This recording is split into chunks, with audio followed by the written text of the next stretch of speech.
Hello, I'm Jashikins, and welcome to another episode of Jash Reads.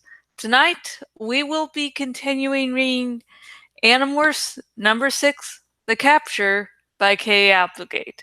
And before I begin, I notice I have a few more subscribers than last time, so hello everyone, and hope I keep you interested enough with my shit. And now let's begin.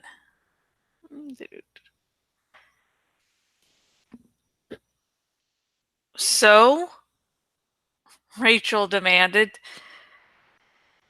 what was it? How did you get trapped? I'll bet I know, Marco said, grinning sardonically, which is the only way he knows how to grin. Jake checked in, but he couldn't check out. I nodded. Roach Motel. I walked into a stupid Roach Motel. I ran right into the sticky paper and, man, I could not move. Very frustrating. You know, you could do commercials for the Roach Motel company, Marco suggested. Take it from me, Roach Boy. These things really work. It was later in the day, and we were in Cassie's barn. Rachel, Marco, Tobias, Cassie, and me. As usual, the place was filled with wire cages, and the cages were filled with animals. Rabbits, foxes, baby deer, eagles, opossums, mourning doves, all of them injured or sick. Some of them feisty and ready to be released. We were lounging around on bales of hay and piles of feed sacks. All except Tobias, who was up in the rafters high overhead, and Cassie, who was feeding some of the animals. Everyone seemed to think my roach experiment was funny. Except for Cassie. Cassie was the only one not smiling. She was giving me a very disapproving look. Jake, you of all people should know better. She was right. I knew she was right. But that just made me stubborn. Look, I was just trying out the morph to see if it would be good for us to use. Cassie totally did not buy my argument. She put down the bucket she was carrying. She took off her heavy work gloves. She came over and stood about a foot from me. Then she stuck her finger in my face. Uh-oh, Marco said in a loud whisper. Jake's in trouble! Big time, Rachel agreed. Jake, Cassie said, don't ever do that again. Now, you are sort of the one in charge, but I am telling you, don't ever do that again. Don't ever try some new morph without one of us there.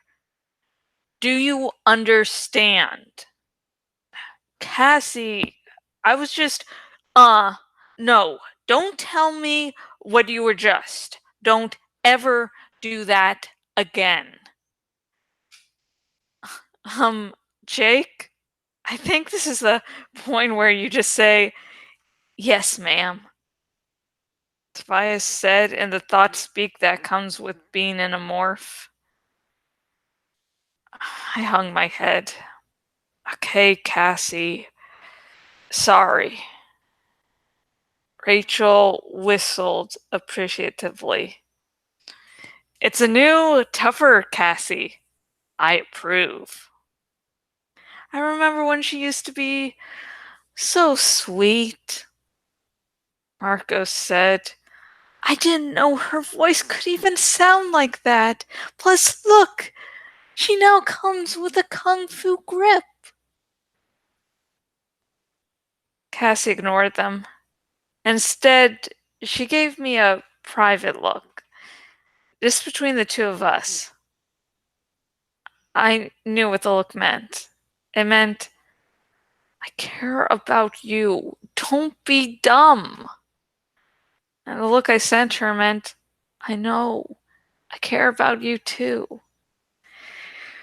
Okay, I realize it sounds corny, but give me a break. We've been through a lot, Cassie and I, and all of us. We've grown pretty close.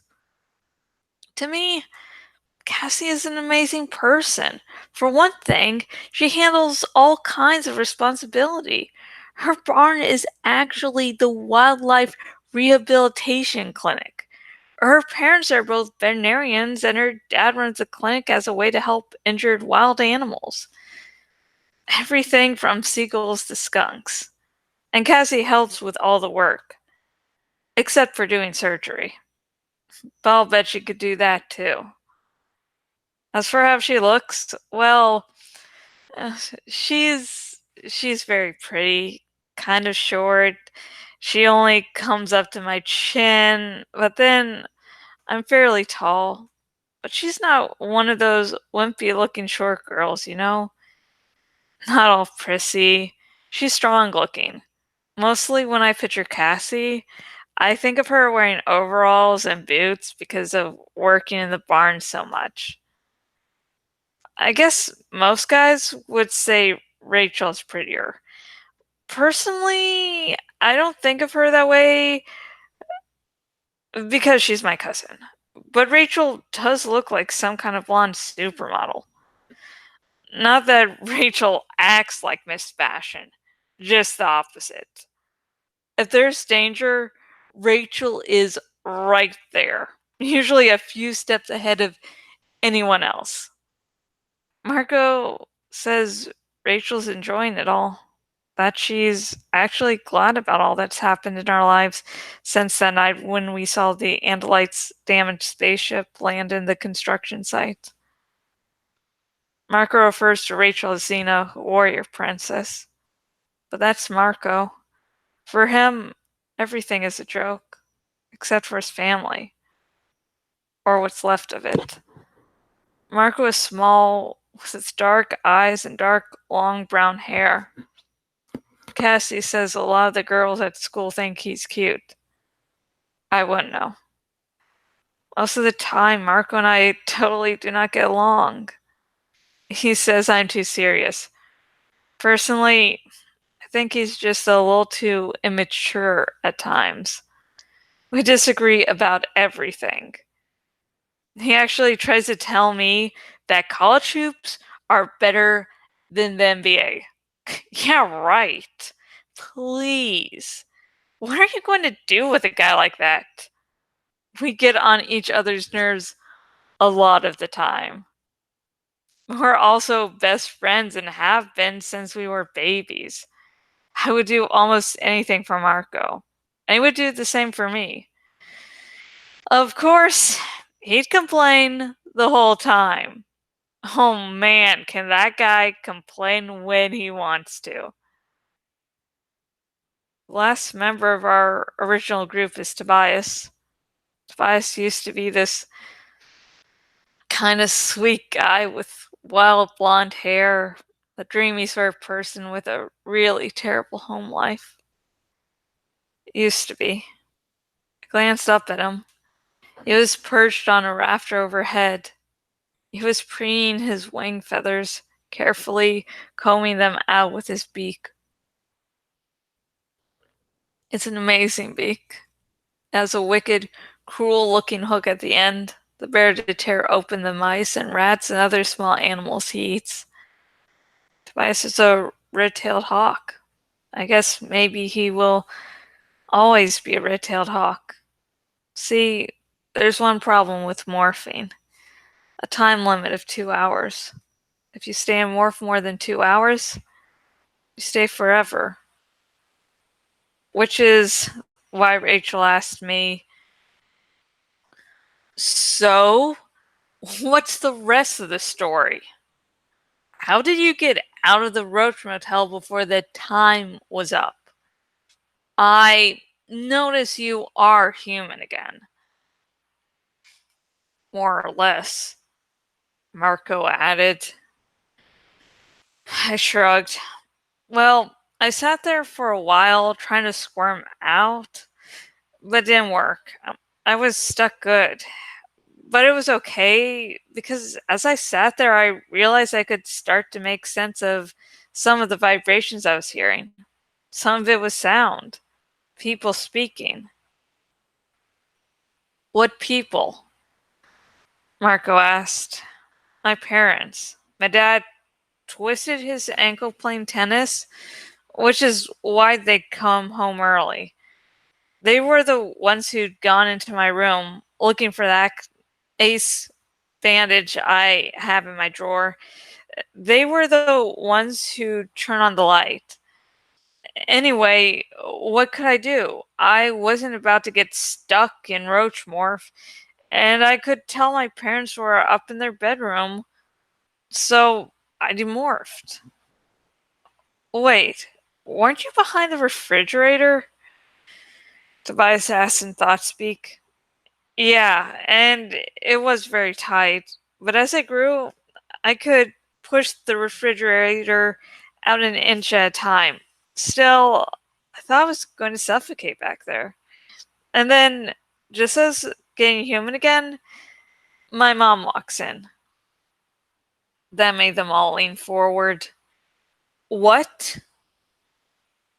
Cassie demanded. Your mom? What did she see? What did she say? Well, all she could see was my head. It was normal, fortunately. And what she asked me was, Jake, why are you back there? And while we're at it, why do you have the top of a Roach Motel stuck in your hair? Everyone got a good laugh out of that image. Marco was the first to stop laughing. He was looking at me kind of sideways, the way he does when he thinks I'm hiding something. Very funny and all, Jake, Marco said. But you haven't told us why you were morphing a roach. And don't give me that I was just trying it out routine. I stopped laughing. Sooner or later, I would have to tell them. I would have to tell them everything. Okay, look, I've learned something. For one thing, Tom is getting more important to the Yerks. I think now he's just below Chapman as a controller. Rachel gave a low whistle. Chapman is our assistant principal at school. He is also the most important controller we know about. Tom is careful about not letting my parents or me overhear anything suspicious, I said. But he does make phone calls using our phone sometimes. I've been checking the automatic redial when he's done, so I know some of the people he's calling. Marco laughed. Cool! Jake the super spy. Nice trick. And who is Tom calling? Tobias asked. Doctors. 5 different doctors. I looked them up in the phone book. They all practice at the same hospital. The same wing of the hospital. At something called the Berman Clinic. Berman is one of the doctors Tom calls. Took a few minutes for the facts to sink in. Wait a minute, Rachel said. Are you saying the Yerks are running that hospital? Or at least a part of that hospital? Why would they want a hospital? I hesitated before answering. I wasn't sure my guess was right. Maybe I was just being paranoid. But Marco, who could teach a class in paranoia, had already figured it out, of course. Oh man, they're going to use a hospital to invest host bodies. You check in to have your tonsils out or to have a cast put on your broken arm. You check out as a controller. And that is the end of that lovely chapter. Damn.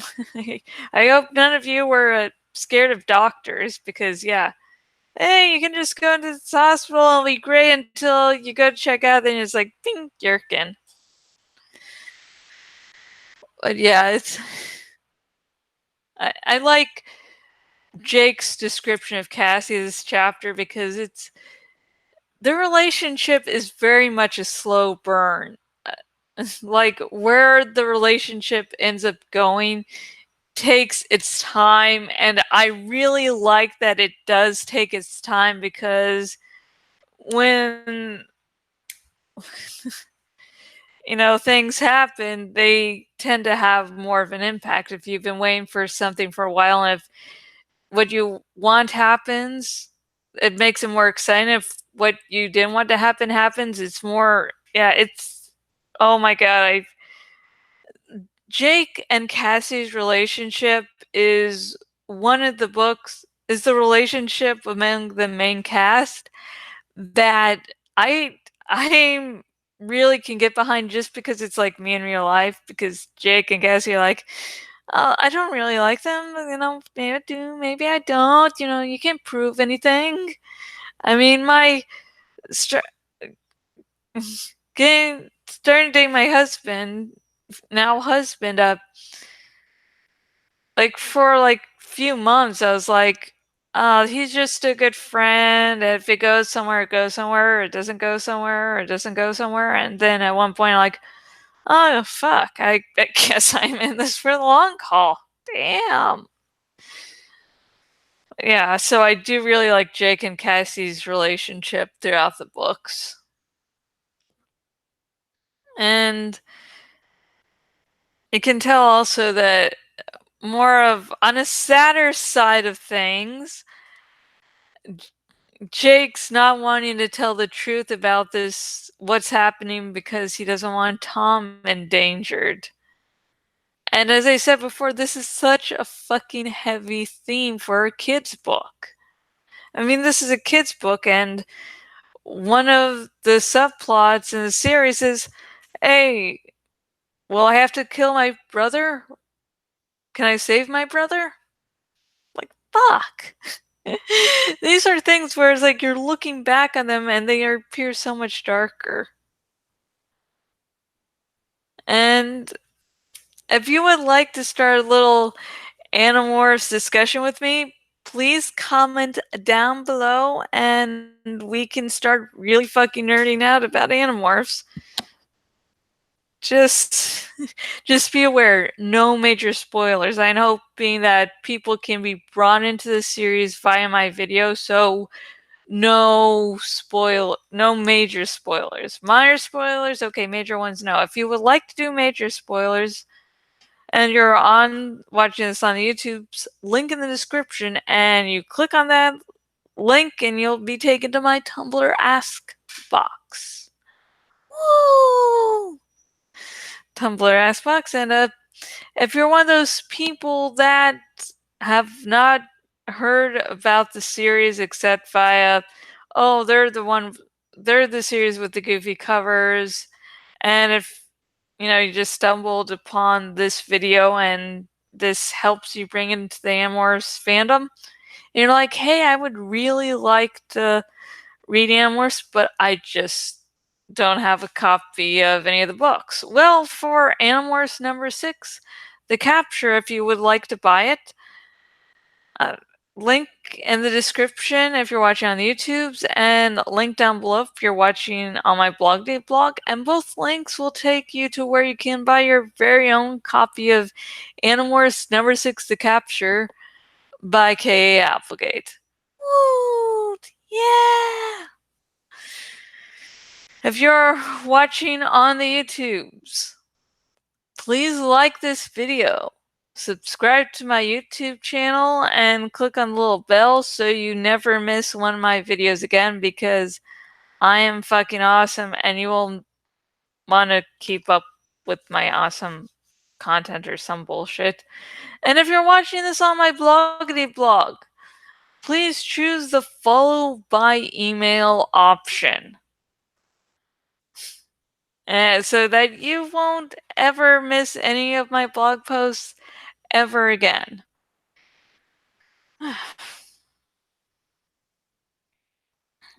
Yeah, now here's the real life segment where I talk about what's happened in my real life, or I just ramble about something I want to ramble about.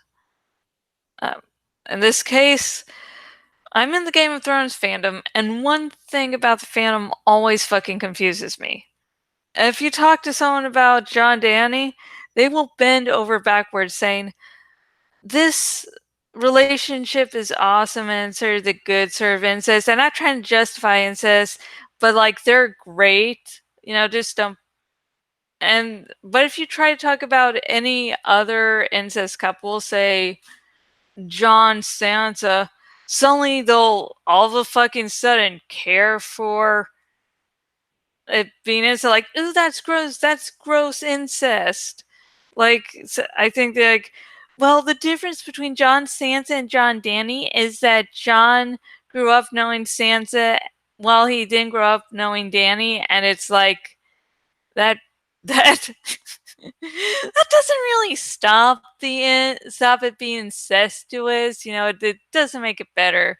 Even if you want to go out and say, oh, John doesn't know Danny's his aunt, so it's fine. It's fine, incest. It's like, but they're related. You fucking know they're related, and you like it anyways. Like, you can say John has no sin committing incest because he's not aware of it at the moment. You, on the other hand, you are one sick motherfucker. And listen, I'm not saying anything against incest shippers, because as long as the incest is fictional, I will treat it like any other ship. Like, okay, if I see chemistry between them, I'll like them. But it's like, I won't try to justify, like, okay, I like what I like. It's not hurting anyone. And I don't keep those beliefs in real life. But it's like some people, especially the John Danny shippers, like maybe it's just that ship is so fucking popular, and that's why I'm seeing these sort of arguments everywhere. It's like they're trying to put themselves on like a moral high ground, and like it's like no, you can't do that. I mean, what John's like, you, and like I tell someone that like you can dislike an incest ship without saying ooh, incest, and like, I have my own opinion and I'm entitled to it.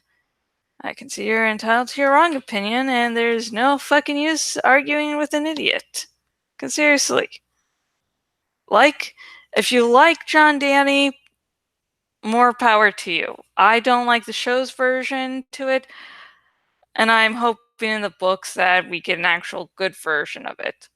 But it's like, if you like it in the show, you like it. But you sort of have to, there comes a point where you sort of have to be very aware of what you're shipping, what you're agreeing with. No, it's, God, fuck. But seriously, so, okay, the TLDR version of this little rant.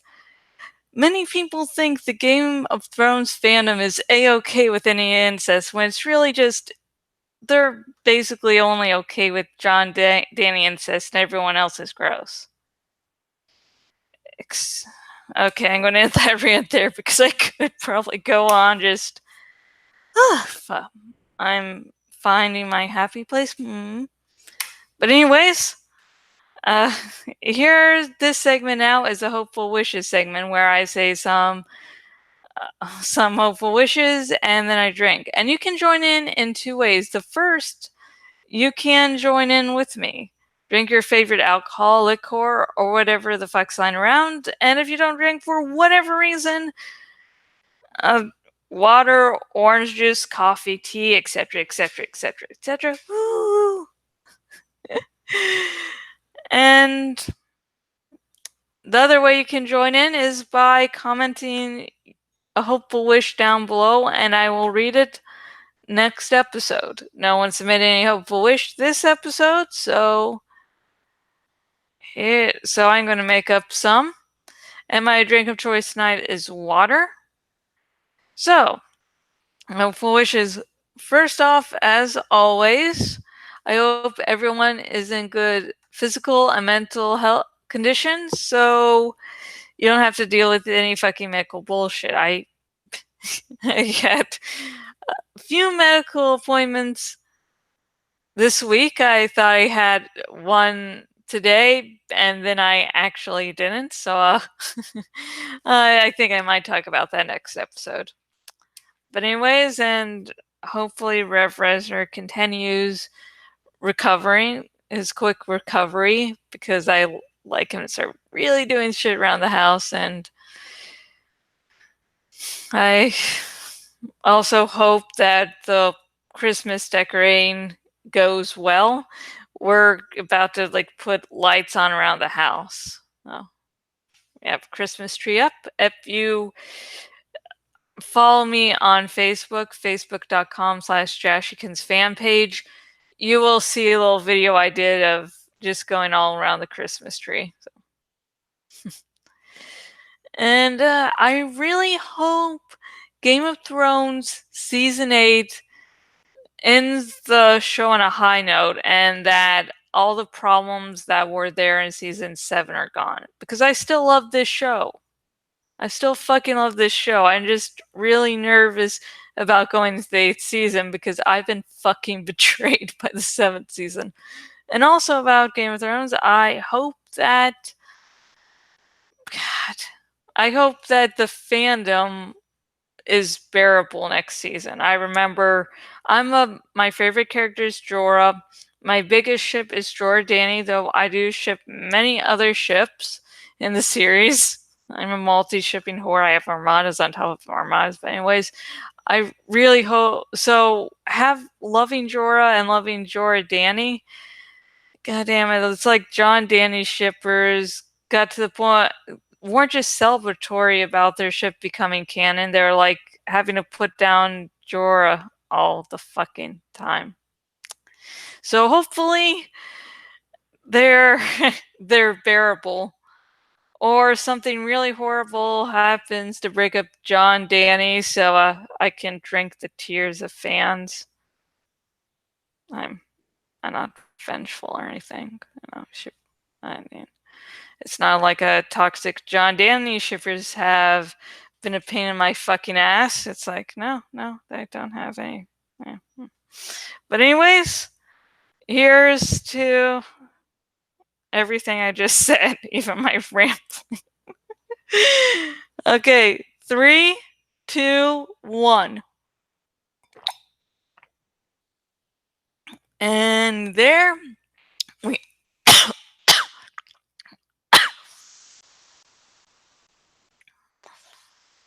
okay. I have yeah.